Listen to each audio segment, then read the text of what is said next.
Yo ejercí la defensa, en parte del caso del doctor Vladimir, en temas vinculados a acciones de garantía constitucional. Hoy está en nuestros estudios el flamante defensor del pueblo, Josué Gutiérrez. Bienvenido, Josué. Nos volvemos Nicolás, a saludar. Nos volvemos a saludar después de muchos años, ahora volviendo con una tarea muy difícil, pero a la misma vez muy noble, porque la visión social respecto a la estructura misma del Estado es muy distinta para cada quien y no es correcto. Somos una misma nación, un mismo país, hay que ser inclusivos, hay que buscar estar en todos los espacios sin discriminación, creo que eso nos hace mucho daño, y pasar de la cultura del odio a la cultura de la paz, a la cultura del amor y estructurar una nueva sociedad. O sea, generas vientos, cosechas tempestades, y eso creo que no es lo más correcto, ¿no?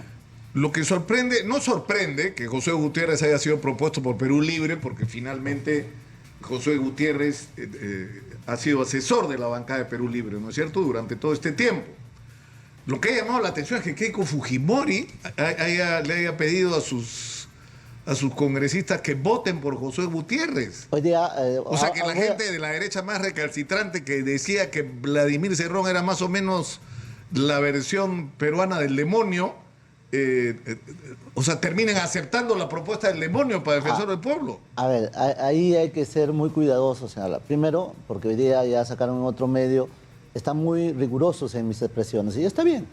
Hay que hacer dos precisiones. El 2021 me invita a la bancada Perú Libre a ser coordinador de su bancada. Y yo con todo gusto asumí esa responsabilidad porque es una tarea democrática además. Y estuve hasta el 2022. El 2022 migro ya al Congreso de la República como institución y paso al área técnica del Departamento de Comisiones. Y desde ahí he brindado servicio, digamos, propiamente a la Comisión de Justicia y también colaboración a la Comisión Especial Revisora del Código de Ejecución Penal. Entonces, una labor, lo primero, ciertamente vinculado a las decisiones políticas, lo segundo, más técnico. Ahí ya, si bien tiene atisbo y connotación política, pero son decisiones que pasan por carácter técnico, eminentemente técnico. Y esa precisión me lo han sacado de contexto, por eso que lo vuelvo a decir. Preguntan si es trabaja para Perú Libre. No trabaja para Perú Libre, trabaja para el Congreso, pero sí, lo cierto es que trabajó para la bancada de Perú Libre. Eso, muy bien. Ya. Pero al margen de eso, pero ya. yo creo que eso es parte en realidad de las minucias en las que lamentablemente muchos medios de comunicación se pierden cotidianamente. Lo que interesa son los asuntos de fondo. Ajá. ¿A cambio de qué Keiko Fujimori ha votado por Josué Gutiérrez? He escuchado. O sea, ¿Perú Libre va a votar por el defensor del pueblo que proponga Fuerza Popular? He escuchado en el Congreso muy detenidamente la editorial que has hecho y me parece bien. Mucho de eso lo suscribo. La parte que no lo suscribo es esa que dices, que de pronto le achacan al fujimorismo que yo pueda haber sido designado. Un momentito. Son 9 bancadas. No olvide usted que aparte del fujimorismo me respaldó. Sí, Alianza para el Progreso, Somos Perú, Podemos Perú. Me respaldó una parte también de Avanza País y Bloque Magisterial, que dependía de básicamente Perú Libre, pero cuyo liderazgo era del presidente Castillo, y otros grupos más, 2 bancadas más como el Grupo Bicentenario, ¿no? Bancada Bicentenaria, y yo me siento gratamente agradecido, ¿no?, por esa decisión. José, siempre pero son 9 bancadas. Pero siempre hay transacciones detrás de eso. No, pero es que la transacción sería con las 9. O sea, porque además lo vamos a ver. A la hora de la votación por el Tribunal Constitucional, lo vamos a ver. No, pero ya lo hemos visto, Nicolás, que no sea sorpresa. Ese tribunal que está ahí, que ninguno es ni siquiera de filo izquierda, nada, es un tribunal que ha sido instalado con la votación de Perú Libre. Entonces, o sea, para llegar a 88 votos, 87 para arriba, usted tiene que asistir de alguna forma a sustentar la propuesta y naturalmente te evalúan y sobre esa evaluación toman una decisión. Y en el caso mío ha ocurrido, aparte de eso, yo creo que Perú Libre no quería presentar un defensor del pueblo. El que pidió a Perú Libre como bancada para que lo postulen fui yo, y yo asumo eso. Tomé la decisión después de haber conversado con líderes políticos en la cual se establecía la necesidad de tener una defensoría en el cual se priorice el carácter social y se empiece una nueva tarea, que es lo más importante. Ya, o sea, el cumplimiento del deber constitucional está por encima de todo. Pero antes de eso, Josué, es decir, uno de los grandes problemas nacionales es la corrupción. Y es cierto que un abogado tiene el legítimo derecho a defender a quien quiera, incluyendo los acusados de corrupción. Pero el problema es decir, una persona que ha defendido a un líder político acusado de corrupción, que es una de las tragedias nacionales, es la persona más indicada para ser defensor del pueblo, donde uno de los temas que va a tener que vigilar es el de la corrupción, aunque no es su función específica. Tengo credenciales democráticas como para poderte decir que esa presunción, esa especulación no lo es. Sobre todo, ¿por qué? Porque en principio yo ejercí la defensa en parte del caso del doctor Vladimir en temas vinculados a acciones de garantía constitucional. No a temas penales, no a temas de otra naturaleza, de garantías constitucionales, porque sí, es un deber asumir como abogado, como cualquier otro abogado, y eso no lo descalifica a ninguno, ¿no? La diferencia es que como yo naturalmente tengo un pasado político donde no todos pues están de acuerdo conmigo, usted comprenderá que cada partido político, cada gobierno instaura lineamientos generales de las decisiones que va a tomar y muchos no coinciden, y probablemente eso sea la gran resistencia que, sobre todo, no al interior del Parlamento, sino fuera del Parlamento se podría haber generado. Y yo soy consciente de eso y por eso que mi deber es doble. ¿Doble por qué? Porque tengo que primero asistir a los programas a poder resolver ese asunto y segundo, empezar a una tarea que es encomiable y está direccionado fundamentalmente a establecer una nueva relación de la sociedad frente al Estado. Ahora, Josué Gutiérrez considera que el gobierno de Dina Boluarte es legal y constitucional, como ha dicho Keiko Fujimori. No, pero más allá de lo que digan quien diga, yo tengo una opinión propia. La sucesión constitucional no es un tema de disquisitez y de análisis. Dice la Constitución y tal cual se aplica. Y la sucesión es que el Dina debió haber asumido y sí, la señora Dina es la presidenta. Ahí no hay ningún cuestionamiento de carácter. O sea, no tiene ninguna duda José Gutiérrez con respecto a lo que pretendió el profesor Castillo, es un golpe de Estado. No, de ninguna manera. Toda fractura constitucional tiene pues sus consecuencias y estas son las consecuencias. Y con respecto a la manera que el gobierno de Dina Boluarte y Alberto Otárola, que dicho sea de paso fue compañero de partido en algún momento de gobierno durante Ollanta Humala con Josué Gutiérrez, ¿no? Ustedes compartieron espacios políticos, ¿no? Yo conozco a Alberto de mucho tiempo más atrás, creo que todavía cuando era joven, me recuerdo el año 93, más o menos, 92, 93, lo conozco. Así que haberlo visto en el gobierno del presidente Humala, me volví a verlo, pero desde ese entonces no he tenido mayor relación con él, ni hasta ahora, ¿no? Ahora, pero con respecto a la conducta de ellos, de Dina Boluarte y Alberto Otárola frente a la crisis de diciembre y enero que costó la vida de 60 personas. Ya hay un informe supranacional, y también hay un informe que la Defensoría ya ha venido trabajando.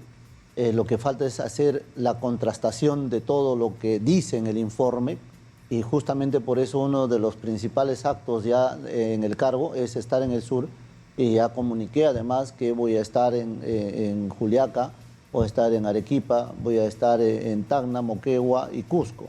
Y naturalmente después las demás regiones, pero el día de mañana le anuncio que estoy en Piura para ver dos temas de agenda que preocupa a la sociedad. En tanto por negligencia del Estado haya un solo muerto, entonces hay una responsabilidad política y hay una responsabilidad moral también, ¿no? ¿Por qué? Estamos acostumbrados a disponer recursos económicos que no se ejecutan con tiempo y que finalmente cuando se desarrolla, por ejemplo en este caso había problemas de catástrofe, lo que ocurre es que hay muertos, hay daños materiales enormes por la no existencia de política preventiva. Entonces ahora se ha dispuesto una cantidad interesante de recursos económicos que lo está manejando el gobierno central, gobiernos regionales, los gobiernos locales, y hay que ver cómo se está trabajando en esa medida. Pero para no irnos el tema de las responsabilidades con respecto a cómo se manejó esta crisis de diciembre y enero, ¿no? O sea, por ejemplo, la decisión de que las Fuerzas Armadas participaran en enfrentar lo que era una protesta social, o la decisión que se tomó de defender el aeropuerto de Juliaca como un activo estratégico, así eso implicara la pérdida de vidas por parte de quienes pretendían tomar el aeropuerto. Entonces, eso genera toda una controversia y la Defensoría ha tenido una posición muy crítica hasta ahora con respecto al gobierno. Ahora, cuando se ha referido Josué Gutiérrez al tema de los derechos humanos, esto ha provocado una reacción cuando Josué Gutiérrez dijo hay que redefinir el rumbo de los derechos humanos, la respuesta de Alberto Tarola ha sido literalmente esta: le pediré al doctor Gutiérrez, es decir, a Josué Gutiérrez, que nos explique qué es lo que ha querido decir con esa frase. Para nosotros los derechos humanos no se redefinen, son derechos que están en la parte dogmática de la Constitución y es obligación de todos, incluido el defensor del pueblo, respetarlo y ponerlo por encima de cualquier consideración política. Entiendo que se ha reducido a la mínima expresión de la definición o de la conceptualización de derechos humanos, y eso creo que está claro. Las normas convencionales establecen con claridad los espacios sobre los cuales debemos trabajar como Estado para prevalecer los derechos humanos. Lo que me refería era a la priorización.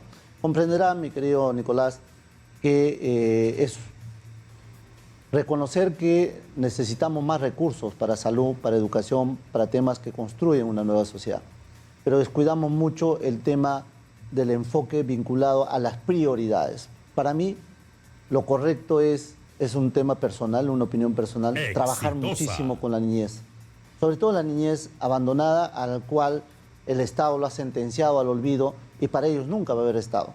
Pero ellos no toda la vida van a ser niños, no toda la vida van a ser infantes o adolescentes, van a ser jóvenes, adultos, y la pregunta es, ¿cuánto de capacidades hemos desarrollado en esos jóvenes para que sean parte del PBI, para que sean parte de esa economía activa?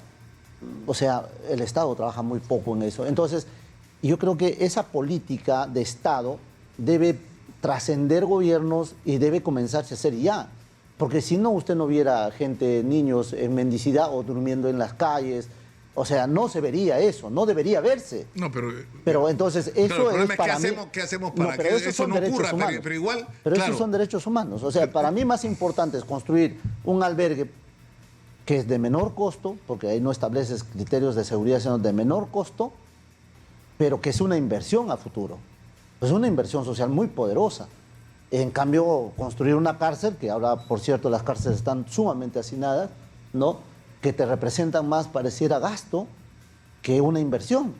Entonces, ahora, sobre todo la obligación del Estado para hacer que esa gente pueda resocializarse. Pero, José, cuando se ha hablado, yo creo que todas las referencias que se están hablando de derechos humanos no es al concepto amplio que todos deberíamos tener sobre el tema de los derechos humanos, que incluye los derechos de la infancia y otros. Claro. Pero también tienen fundamentalmente eso, ¿no? Pero también tienen derechos humanos los homosexuales. También, claro. Y el portal Epicentro ha rescatado esta frase de la presentación que tuvo Josué Gutiérrez ante el Congreso cuando postulaba. Quisiera que lo escuchemos para comentarlo, por favor. Adelante. Gracias, señor presidente, por su intermedio responder al congresista Muñante Barrios. Son deformidades que hay que corregir. Y hay que ser categóricos y contundentes. Soy amante de las libertades. Estoy seguro, si Jesús estuviera acá hoy, estaría al lado de todos, de ese violador que tanto rechazamos, de ese criminal, de ese sicario, y seguramente con todos, pero llevándoles el evangelio, diciendo que podemos ser mejores cada día. Entonces, estas deformidades son libertinajes. Estas deformidades no contribuyen a ser institucionalidad, tampoco está. Por lo tanto, hay que corregir estas conductas. Y no ideologizar nada. Pero esto ha provocado la irritación o sea, porque les está diciendo a los homosexuales que son una... No, pero ¿en qué momento se habló ahí de homosexual? Pero población está preguntando a la pregunta que hace un congresista con respecto al tema de la homosexualidad, la respuesta es una deformidad. No, no, no, no, no, no ha preguntado nada de homosexualidad. O sea, entonces, si podríamos retroceder la cinta, ¿ya? O perdón, el audio. O sea, el no video. se refiere a la homosexualidad. Josué Gutiérrez no considera Si que la es una pregunta- deformación o una mira, deformidad, como dice. si la pregunta no tiene nada que ver con la homosexualidad, ¿por qué mi respuesta tendría que incluir la homosexualidad? La O sea, pregunta- no se refiere ahí a la homosexualidad. vamos a poner en contexto, porque claro, cuando me sacan todo esto, pareciera que yo alimento una xenofobia o una homofobia, y no es verdad. Eso es lo que quiero decir. La obligación nuestra, ya le he dicho, mira, yo no voy por la cultura del odio, ni del rencor, ni de la revancha, yo voy por la cultura del amor, del perdón, de la paz. Exitosa. Eso para mí es mi camino, mi derrotero, pero no lo digo porque estoy en la Defensoría, esa es mi conducta, mi formación. Y yo no podría jamás odiar a nadie, aún al que me ha podido Ya, agredir. pero al margen de Entonces, eso, pero al margen de eso, al margen de eso, esta es decir, pregunta los se refería- homosexuales, tengo la obligación como defensor de estar al lado de la población LGTBIQ+, porque es toda una definición, ¿no? Para defender sus derechos, para defender de la discriminación, de todo pero lo no agraviante piensa, que pueda ser. Josué Gutiérrez no piensa que la homosexualidad es una deformación, una desviación. En todo caso, es una libertad que tiene cada persona en abrazar lo que él quiere ser. Y ahí yo no ingreso al terreno de la definición porque eres así o porque eres asá. No, debemos definir una conducta serena sobre el tema. Lo que se habló en esa pregunta era por qué se disponían muchos recursos en otras cosas y no. Y yo le dije, toda deformación vamos a corregirla, pero partiendo sobre la hipótesis de su planteamiento, o sea, del juicio de valor que hace el señor, y yo le respondo de esa manera. O sea, en otros términos, si usted tiene la razón, hay que corregirlo. Así, si usted me pregunta con un juicio de valor algo y yo de pronto digo, bueno, tiene razón, si usted tiene razón, entonces se tiene que corregir. Ese fue el contexto de la respuesta. Y sé que lo han sacado. Mira, lo que he visto es una andanada de posiciones donde primero me quieren enemistar con todas las fuerzas de derecha que están ahí. Luego me quieren hacer poner temas para, de alguna forma, desdibujar mi posición o lo que yo quisiera hacer en el lado, digamos, de la población LGTBIQ. Entonces, no, eso no es. O sea, y gracias por estos espacios porque me permite, pues, aclarar los temas con bastante rigurosidad y con claridad sobre todo, y finalmente me habían hecho hasta enemigo de la prensa, y yo salgo en situaciones inclusive más difíciles de cuestionamiento en lo personal, de cuestionamiento en lo político y de un gobierno. Nunca he abrazado eso, y creo que aquí, y justamente creo que en un programa suyo, yo he ratificado mi vocación democrática y del respeto irrestricto a la libertad de prensa. Eso no puede estar condicionado a nada. Pero no lo digo ahora, pues ya lo dije hace mucho tiempo y tiene que ser eso mi Josué, camino, ¿no? Perú Libre, cuando usted era asesor de la bancada, promovía insistentemente la necesidad, es decir, que la única salida para la crisis del Perú era una asamblea constituyente. ¿Josué Gutiérrez sigue pensando eso? ¿Eso es un tema que de alguna manera va a estar en la agenda de la Defensoría del Pueblo? Yo no pienso eso, mi querido Nicolás. Lo que sí creo que toda opinión, por más solitaria sea, debe ser respetada. Y todos tenemos la libertad de pensar de manera diferente. ¿Por qué tenemos que pensar? ¿O por qué hay que proscribir una idea? ¿Por qué hay que proscribir un pensamiento? De ninguna manera. Lo único que hay que rechazar bajo todos los términos y todas las expresiones, la violencia que pueda generar víctimas. Porque hay orfandad en estos momentos, niños que han quedado en orfandad, y ¿quién cubre a esos niños? Y no lo digo desde un solo ángulo, mi solidaridad naturalmente y sobre todo mis condolencias con todas las víctimas, o sea, los que han quedado como parte de en eso, esta ¿no? misma entrevista Josué ha dicho, así haya muerto una persona, hay responsabilidad política. Claro, indudablemente. Eso significa que Josué Gutiérrez considera que Dina Boluarte y Alberto Tara tienen una responsabilidad política por las muertes que ocurrieron en diciembre y enero. Cuando no se previene, Nicolás, en todo tipo de ámbito, hay una responsabilidad cuando no se previene. Debemos acercarnos, y como Estado tenemos responsabilidad. Y no digo a una persona, ni a un estamento, no me estoy refiriendo ni siquiera al Ejecutivo. Creo que como Estado no estamos preparados, lo único que hacemos es diariamente a sembrar más odio, a sembrar más espacios donde la confrontación es el único camino. Y creo yo muy diferente a eso. Yo sí voy a hacer todos los esfuerzos por llegar hasta el último punto del país para poder conversar con esa voz. Es decir, pero ¿qué es lo que se propone ser? Ese puente que hoy no existe. Somos un país dividido profundamente. Hay una enorme herida en el sur. Los ministros no pueden ir a algunos lugares del sur del país. El defensor del pueblo se propone ser un puente. El problema es que la gente lo que pide en el sur, porque nosotros hemos tratado, porque escuchamos a la gente, y yo recuerdo que una de las cosas que llamaba la atención es que la defensora encargada, Elena Rebollar, ha ido a Puno, ha hablado con los familiares de las víctimas, pero lo que la gente reclama es quién es responsable de esto. Y resulta que no hay nadie responsable por esto, ¿no? Que el proceso de investigación avanza lentamente, pero que desde el lado del gobierno se lavan las manos y prácticamente le echan la responsabilidad a quienes apretaron el gatillo. Pero como si no hubiera ocurrido una decisión política acá, de hacer las cosas como se hicieron. Pero hay que establecer los parámetros, ¿no? O sea, lo que la Defensoría no debe abocarse única y exclusivamente a hacer el ejercicio de la defensa solamente de un sector. El país es uno solo.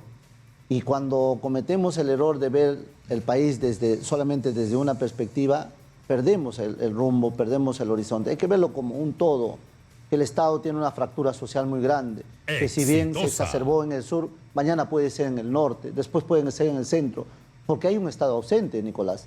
Ese Estado ausente no es de ahora, ese Estado ausente de hace muchísimo tiempo. Entonces, empecemos a trabajar. Yo creo que esa columna, esa base importante, y hay que reconocer los liderazgos que de cada pueblo pueden emerger para conversar con ellos y hacer una agenda común. ¿Por qué enlutarnos más? ¿Por qué hacer que eso que pasó vuelva a seguir siendo? Están anunciadas ya las marchas, están anunciadas las protestas para julio, para meses que se vienen. ¿Qué estamos haciendo como Estado? ¿Esperamos nuevamente que salgan? Hay algunos que dicen en los movimientos regionales, que además son importantes porque gobiernan varias regiones del país, ¿no? Y algunas de ellas de las más conflictivas. Lo que están pidiendo es que alguien asuma la responsabilidad política e incluso están pidiendo que salga Alberto Tarola. Bueno, pero ya pidiéndole una especie de gesto político al gobierno de Dina Boluarte para establecer un clima distinto. Pero eso ya es una práctica de carácter político que yo no lo voy a censurar porque eso es una práctica política, pero en lo que corresponde a mí, yo tengo que estar con ellos para conversar, como dice, hablemos claro.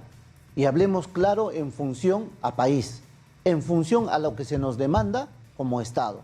Y eso es lo que falta en el país, Nicolás. O sea, lo que falta es que todos quieren hablar de ellos como una posición egocéntrica o egopolítica, si se quiere, y decir que el uno es mejor que el otro, cuando no se tiene la capacidad de sentarse y poder hacer un nuevo programa que nos permita a nosotros como país ver con esperanza el futuro. Pero no te olvides que en el sistema económico el país debió haber crecido mucho más, pero el riesgo ha aumentado. Las inversiones se han ido, por consecuencia, menos inversión. Y si hay menos inversión, menos fuentes de empleo. Y si hay menos fuentes de empleo, más pobreza. ¿Y eso es el camino que vamos a seguir? ¿O nos ponemos de acuerdo todos? Y acá, cuando digo todos, yo he hecho una convocatoria hace mucho tiempo y además estuve en el penal Castro viendo un tema ya de Código de Ejecución Penal. Yo decía, ¿por qué llegar a esto si podríamos definir un Estado preventivo y trabajar todas las fuerzas, no en función a personas? Hay un equívoco. Por eso se dan estos pero para lograr esto que está proponiendo Josué Gutiérrez, lo que debió ocurrir, yo pienso que debió ocurrir cuando ganó las elecciones Pedro Castillo, que estaba claro que el país está partido en dos y que la única forma de ir hacia adelante con sensatez es hacer un gobierno de encuentro y de unidad nacional. No pasó, lamentablemente, pero cuando Pedro Castillo hace el intento de golpe de Estado, Dina Boluarte tuvo la oportunidad de hacer un gobierno de unidad nacional y tampoco lo hizo. Porque sigue fresco la cultura del odio, porque sigue fresco la cultura de venganza, porque sigue fresco todo eso lo que nos puede separar. O sea, yo creo que ninguno va a obligar a otro a pensar lo mismo, pero sí lo que debemos es obligarnos para nosotros en ver una apertura franca y ver el país por delante. Eso es lo que nos anima a nosotros a asumir la Defensoría. Y yo creo que desde ahí vamos a ejercer un espacio de diálogo constante, porque en su editorial de hoy día yo también lo que pude ver es que si no hay diálogo real, franco, abierto, Y si no hay una tarea en la mesa para cumplir cada uno su rol, y en doble medida, si trabajas 8 horas, tienes que trabajar 16, ¿ok? Si no existe esos parámetros mínimos de coincidencia, no habremos logrado nada. Y eso es lo que me propongo hacer, Nicolás. Y para hacer eso necesito justamente del apoyo de toda la prensa, de todos los que puedan pero ¿eso qué difundir ese significa? espacio, Que, por ¿no? ejemplo, que para el caso del sur, Josué Gutiérrez va a ir a buscar a los líderes de las protestas que están anunciando además nuevas movilizaciones para buscar términos de entendimiento y tender un puente. Eso es lo mínimo que podemos hacer, Nicolás. Eso es lo mínimo. Y si podemos hacer más, hay que hacer más. El Pero problema eso es que lo lo que mínimo dicen, hay desde los que dicen Dina Boluarte se tiene que ir, a los que están en una posición, digamos, intermedia, Pero hay decir, que hacer- alguien tiene que pagar pero- políticamente por esto y debería ser Alberto Tarola. Pero hay que hacer docencia política, hay que hacer docencia de Estado, hay que hacer docencia en términos de lo que se puede y lo que no se debe. Que podemos hacer todo, pero no necesariamente ese todo es lo que debemos hacer. Y José. ahí hay parámetros de conducta que hay que ceñirlos al Estado constitucional de derecho y al reconocimiento de constitución-ley. Eso es básico. Yo tengo 2 preguntas de 30 segundos cada una. ¿Sigue siendo amigo de Nadine Heredia y Ollanta Humala o no? Yo hace muchos años no le veo a Nadine, desde un poquito antes de salir del gobierno, no lo veo. Considero una amiga. No veo a otras personalidades, como lo que decíamos de Otárola, tampoco, ¿no?